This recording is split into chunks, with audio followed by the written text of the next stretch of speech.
Class 3। Good morning students.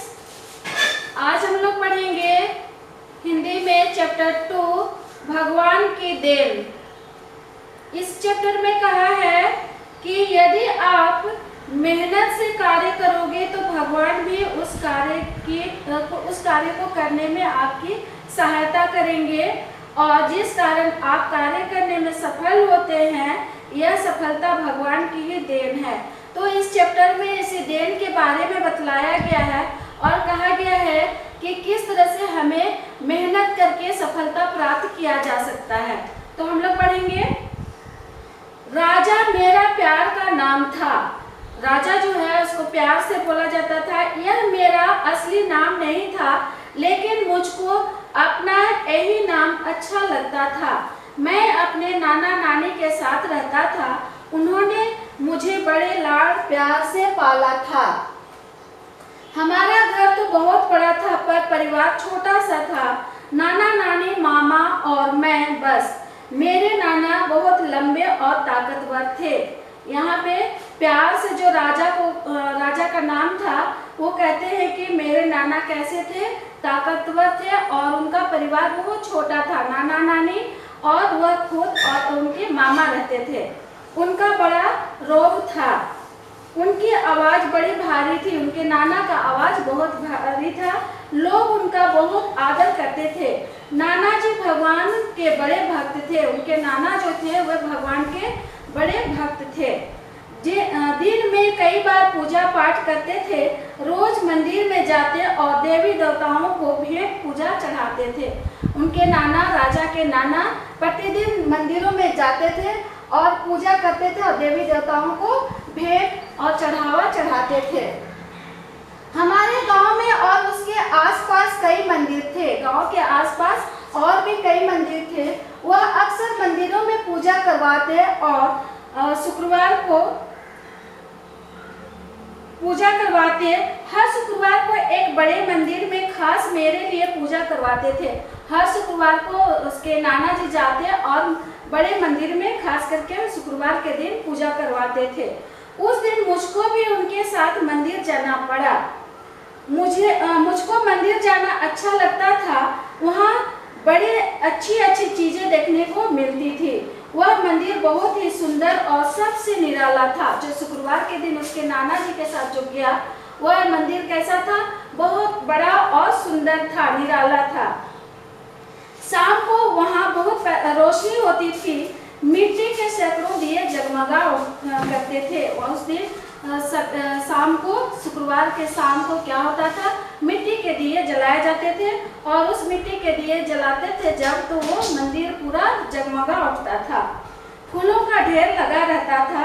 शंख बजते, घंटे घड़ियाल बजते और रेशमी कपड़ों और सुंदर गहनों से सजी भगवान की मूर्तियों को देखते रहने का मन करता था।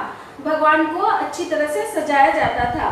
यह खास पूजा शाम को जरा देर से होती थी। खास पूजा जो थी शुक्रवार के दिन होने वाली वह थोड़ी सी देर में होती थी शाम को। पूजा का समय होता तो हम अंदर जाते और मंदिर के बंद दरवाजे के सामने खड़े रहते। शंख बजने के साथ मंदिर का दरवाजा खुल जाता। उसी समय हम पूजा करते। जिस समय शंख बजता है उसी और मंदिर का दरवाजा खुल जाता है उसी समय वो लोग पूजा करने के लिए चले जाते हैं। पूजा करना भी स्टार्ट कर देते हैं। नाना जी बड़े भक्ति भाव से मेरे लिए वरदान मांगते। उसके नाना जो थे, राजा के नाना, उसके बड़े भक्ति भाव से उसके लिए वरदान मांगते थे। उसके बाद पेज नंबर देखेंगे 13। मैं भी पूजा करता पर मैंने कभी कोई बड़ी चीज भगवान से नहीं मांगी। राजा जो था वह कभी भी भगवान से कोई भी बड़ी चीज नहीं मांगी। उस समय जिस छोटी मोटी चीज की इच्छा होती वही मांग लेता। बच्चा जो है छोटा था इसलिए वो भी छोटा मोटा चीज मांग लेता था। पर मांगी हुई कोई चीज मुझको कभी नहीं मिली। जो भी चीज मांगता था वो चीज नहीं मिला। एक दिन मैं नाना जी के साथ मंदिर जा रहा था। रास्ते में मंदिर वाले तालाब में हमने स्नान किया। मैं स्नान करके बाहर निकला तो बालू में कोई चमकदार चीज पड़ी हुई दिखाई दी। मैंने उसे उठा लिया, वह चांदी का रुपया था। मैं बहुत खुश हुआ, सोचने लगा, मैंने सोचा भगवान ने मेरे लिए जेब खर्च भेजा है। स्नान करके नहा करके जब तालाब से निकला तो वहाँ देखा कि बालू में एक चमकती हुई चीज पड़ी थी। वह चीज क्या थी? चांदी का सिक्का। तो उसने क्या सोचा? भगवान ने मेरे लिए जेब खर्च भेज दिया है, सोचा। मैंने नाना जी को रुपया मिलने के बाद की बात बताई। उन्होंने पूछा कि वह रुपया तुम्हें कहाँ मिला था? मैंने बताया कि भगवान ने मेरे लिए बालू में डाल दिया था। राजा कहता है अपने नाना को कि यह रुपया जो है भगवान ने मेरे लिए जेब खर्च के लिए बालू में डाल दिया था। नाना जी ने उस समय मुझको कुछ नहीं कहा।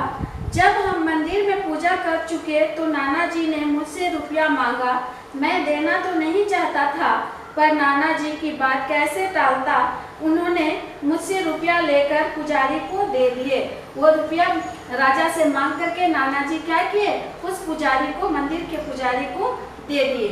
आइए देखते हैं पेज नंबर 14। मुझको नाना जी पर बहुत गुस्सा आया। जब पुजारी को सिक्का दे दिया, चांदी का रुपया को दे दिए, तब क्या हुआ? राजा को उसके नाना जी पर बहुत गुस्सा आया। रास्ते भर मैं उनसे नहीं बोला। घर पहुंचकर उन्होंने मुझसे पूछा, तुम उदास क्यों हो राजा? रुपये के लिए? नाना जी पूछते हैं, तुम उदास क्यों हो? उस रुपये के लिए उदास हो? मैं कुछ नहीं बोला। उन्होंने फिर कहा, मुझको जो रुपया मिला था वह भगवान की देन नहीं है, वह किसी और का रुपया था जो वहां गिर गया होगा। भगवान इस तरह रुपये बांटा नहीं करते। अगर तुम मेहनत करोगे तो वह ढेर सारा रुपया कमाने में तुम्हारी मदद करेंगे। उसके नाना जी फिर उनसे कहते हैं, राजा से कहते हैं कि यदि तुम मेहनत करोगे तो ये जो रुपया गिरा हुआ था वो उसका नहीं था, वो किसी और का था। यदि तुम मेहनत करोगे तो क्या होगा? बहुत सारा रुपया कमाओगे। कभी उस पैसे को हाथ मत लगाना जो तुम्हारा अपना कमाया हुआ ना हो, समझिए। उसके नाना जी कहते हैं कि वैसे चीजों को हाथ नहीं लगाना जो कि तुमने मेहनत से नहीं कमाया है। जब अपने मेहनत से कमाओगे उन्हीं चीजों को हाथ लगाने के लिए कहते हैं। मैं नाना जी की बात समझ चुका था और वह क्या हुआ? राजा जो है वह अपने नाना जी का बातों को समझ गया था। तो बच्चों, आप लोग भी मेहनत करो और अपनी कमाई का, मेहनत का फल पाओ। ये नहीं कि दूसरों को मेहनत से अपना फल पाने की इच्छा करो। तो आप सभी भी क्या करोगे? राजा की तरह बनने की कोशिश करोगे।